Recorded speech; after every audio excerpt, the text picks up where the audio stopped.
E kindeni ma piny Kenya ingo higni 62 chakre ne oyud loch kowuok e lwet jowagunda, familia mag rowere mane owito ngimagi kaachiel kod mago mane oyudo hinyruok e kinde ng'anyo mar sundo piny owacho e dwe mar auchiel mar higa mar 2024 okwayo mondo non mapiyo dwaro mar chwalo negi chudo. Familia go yango ni gionge kod kwe kata mor amora kaluwore ni piny owacho oloko negi ng'egi. Sharon Ong'ao noloso kod moko kuomgi kendo ma e ywakgi. Higa achiel gi nus tok ng'anyo mar Gen Z mane sundo piny owacho, anyuola mag oganda mane wito ngimagi e kinde ng'anyo makamano ywago reyo kaluwore koda tho mane ojuko nyithindgi.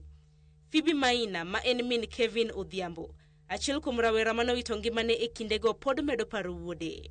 Nyathina Kevin notho kanodhi romo papers mag computer ir friend ne roundabout mar parliament, pan kadhi parliament kanye mano ogo toke gi dhubutu sije aduno gine kaka iluonge mano ogo toke motho. Nawinjo wacha round saa 2 otieno. Phoebe wacho ni dine nyathine ok owito ngimane, sani dine ngimane nitiere gi lokruok. Kaka an ni aonge namna, aonge gima nyalo timo, umiya mana kony, gimunyalo konya. An gi shida.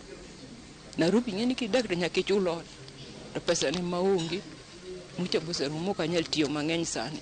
Nyathina ne mana expect nyalo konya. Koro dhi moko konya, onge ng'at ma nyalo konya. Bende ne oyudo thuolo mar loso gi Dennis Wanjiku, rawera manochiel tiende gi magina e kinde ng'anyo mar dwe mar auchiel mar higa mar 2024. Dennis oparo kaka masira ne ojuke. I was shot in Nyahururu town. So hapo nipo nafanyanga kazi. And when I was shot, I was rushed to the referral hospital, Nyahururu referral hospital. Later on that night, my condition got worse, and then I was referred to Kenyatta National Hospital on that night.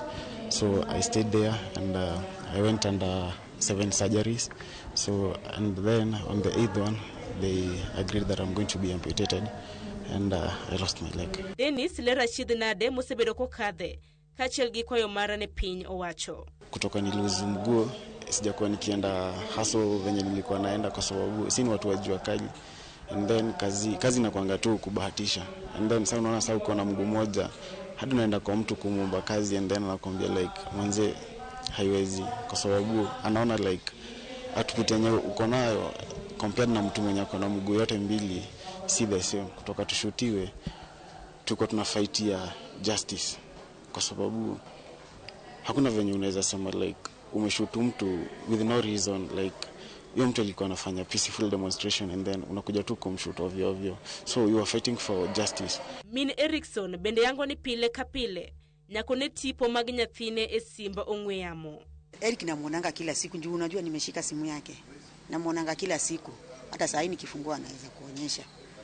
Na sira langi bila kuona video zake mimi venye alikuwa na dance. Moko kuom wede mag anyuola mane wito ngimagi e kinde ng'anyo mar sundo piny owacho manochoko rudi chieng' kawuono wacho ni gin gionge mor kata bed ni piny Kenya to hingo higni 62 kawuono tok loch kowuok e lwet wagunda.